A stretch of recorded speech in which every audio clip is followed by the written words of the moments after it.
Hello students, सो आज हम start करने वाले हमारी क्लास 10 का first chapter that is called real numbers.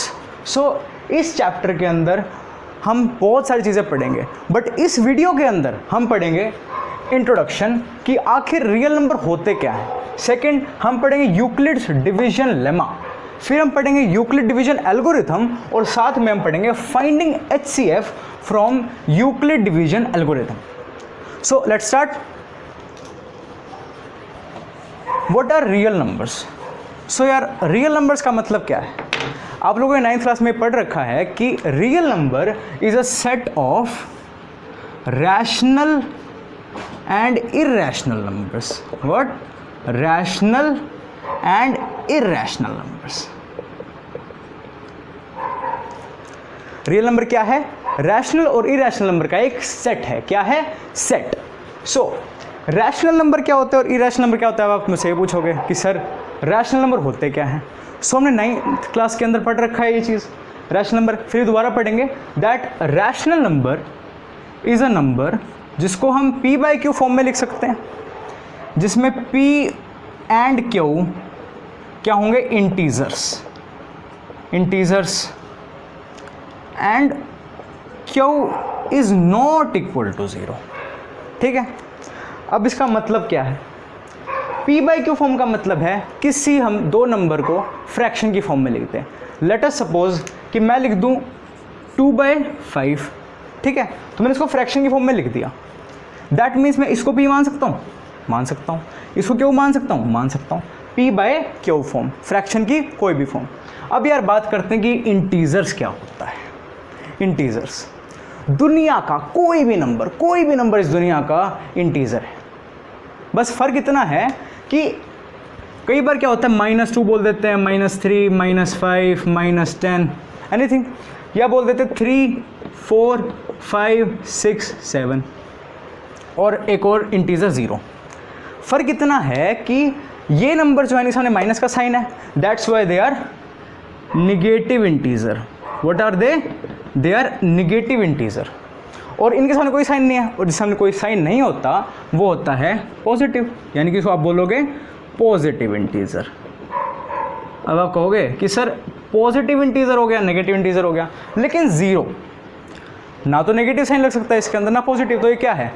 It is neither negative nor positive integer, बस। And Q is not equal to 0। इसका मतलब क्या हुआ कि यार फ्रैक्शन के अंदर पढ़ा है कि जो ऊपर होता है ना उसको हम क्या बोलते हैं? न्यूमरेटर, और यहाँ पे नीचे होता है उसको बोलते हैं डिनोमिनेटर। डिनोमिनेटर के अंदर आप 0 नहीं लगा सकते, बस। जैसे कि अगर मैं 2/0 लिख दूँ ना, तो ये एक रैशनल नंबर नहीं बनेगा, ये एक रैशनल नंबर नहीं बनेगा। ये एक स्टेटमेंट होगी नॉट डिफाइंड स्टेटमेंट। आप उसको बोलोगे नॉट डिफाइंड स्टेटमेंट। 2/0 लिख दिया, 3/0, 5/0, डिनोमिनेटर के अंदर Q की जगह पे कभी भी 0 नहीं आ सकता। समझ में आ रही है बात? नाउ एक क्वेश्चन कर ले, फिर समझ में आ रहा है? अब हम एक क्वेश्चन करते हैं। आप लोग मुझे बताओ कि इस नंबरों में से कौन सा नंबर रैशनल है और कौन सा नंबर इरैशनल है? बताओ। वीडियो को पॉज करके ट्राई करना खुद से कि इनमें से कौन सा नंबर रैशनल है और कौन से स्टेटमेंट नॉट डिफाइंड है। कर लिया ट्राई? अब करते हैं। देखो 7/15, ये भी इंटीजर, ये भी इंटीजर, दोनों नंबर्स हैं अच्छे वाले, यानी कि P हम इसको ले सकते हैं, Q हम इसको ले सकते हैं। क्या Q 0 के इक्वल है? नहीं है। That means it is a rational number. It is a rational number. Same as it is ये 2/3 भी रैशनल नंबर है। बट इधर देखो 4/0, मैंने आपको बताया अभी कि Q की जगह पे 0 नहीं आ सकता, और अगर आता है तो क्या होगा? It is a not defined statement. Not defined statement. ठीक है। -2 / -10, आप समझ रहे हो, दोनों साइड माइनस का लग गया तो कैंसिल भी हो जाएगा। लेकिन P/Q फॉर्म में है, P और Q इंटीजर्स हैं, and Q is not equal to 0। इसी के साथ ये सही है, ये सही है, ये सारे रैशनल नंबर, लेकिन ये स्टेटमेंट है नॉन डिफाइंड। इतनी बात आगे समझ में। अब हम पढ़ेंगे by irrational numbers. Irrational numbers क्या होते हैं? अब आप सोच रहे होंगे कि सर ऐसे बोलेंगे कि जिसके नीचे ज़ीरो आ गया ना, जिसको जो रैशनल नंबर नहीं होता वो इर्रेशनल नंबर होता है। ये बात सही है, लेकिन 2/0 जैसे मैंने लिखा था, आप सोच रहे होंगे भाई ये होगा इर्रेशनल नंबर। कुछ होते हैं बच्चे सोच लेते हैं ऐसा, बट ये गलत है। इर्रेशनल नंबर वो होते हैं जिनका कोई सॉल्यूशन नहीं होता, जिनका कोई सिंप्लीफिकेशन नहीं होता। जैसे कि अगर मैं बात करूं √5, क्या इसका कोई सिंप्लीफिकेशन है? अगर मैं इसका स्क्वायर रूट निकालने बैठूं तो 2.56 और पता नहीं कितना कितना सिस्टम आ जाएगा, मतलब 5, 7, 8, 9 और ये चलता जाएगा। ये कटने वाला नहीं, कभी भी नहीं कटने वाला है। वैसे ही मान लो √2, ये भी नहीं कटने वाला। इसका क्या होगा 1.414 and so on.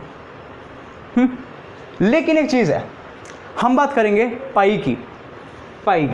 9th class के अंदर पढ़ा था कि पाई एक इर्रेशनल नंबर है। अगर हमको मिलता है इस तरह से कि पाई क्या है, इर्रेशनल नंबर, लेकिन पाई की वैल्यू हम क्या लेते हैं 22/7, लेकिन ये तो रैशनल है। 22/7 रैशनल और पाई इर्रेशनल, ऐसे कैसे भाई? ये तो गलत बात है। पाई इज इक्वल टू 22/7, तो क्या पॉसिबल है ये कि रैशनल और इरेशनल नंबर इक्वल हो? बिल्कुल भी नहीं। एक रैशनल नंबर और एक इरेशनल नंबर इक्वल कैसे होगा? इसका एक फैक्ट है। आज एक फैक्ट सुनो मुझसे। क्या होता है, पाई की वैल्यू जो निकलती है ना, हम जब इसको निकाला गया था तो ये 3.14 आगे सिस्टम, बहुत सारे डेसिमल प्लेसेस आ रहे थे।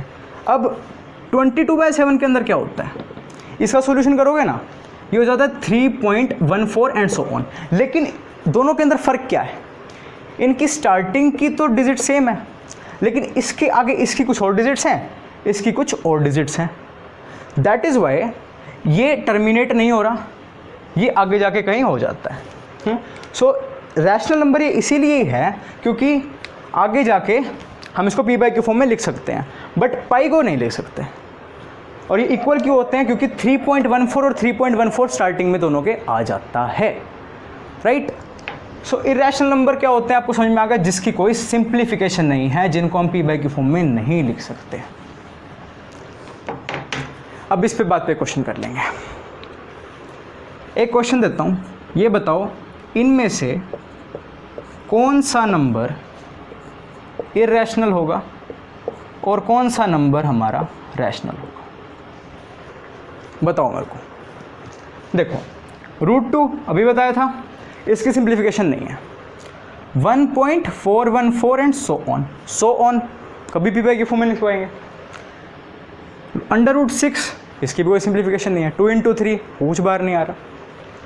√4 मीन्स क्या हो जाएगा 2, और 2 क्या है 2/1 लिख सकता हूँ मैं इसको, it is a rational number. √66 ये भी क्या है, इर्रेशनल नंबर। क्यों? क्योंकि इसकी भी सिंप्लीफिकेशन नहीं है। इसको देखो √64 मीन्स 8 क्या है, रैशनल नंबर। √100 क्या है 10, रैशनल नंबर। क्या है कि जिस अंडर रूट के टर्म का कोई भी सॉल्यूशन नहीं होता, कोई सिंप्लीफिकेशन नहीं होती, उसको हम इर्रेशनल बोल देते हैं। ठीक है, रैशनल और इर्रेशनल फर्क समझ में आया। अब एक चीज़ और पढ़ेंगे, that is decimal expansions. Decimal expansions क्या होती हैं भाई? अब हम पढ़ने वाले हैं डेसिमल एक्सपेंशन। लेकिन रुको, डेसिमल एक्सपेंशन पढ़ना है तुमको? रियल बताना मेरे को। अगर पढ़ना है तो हम उसको नेक्स्ट वीडियो में कवर करेंगे। और अगर आप इसी तरह से मेरी वीडियो देखना चाहते हैं तो मेरे चैनल को सब्सक्राइब कर दें। और अगर आपको ये वीडियो पसंद आता है so please like, share and comment to your friends. और इसी तरह से वीडियोस आती रहेंगी और हम नेक्स्ट वीडियो के अंदर कवर अप करेंगे decimal expansions. Thank you so much.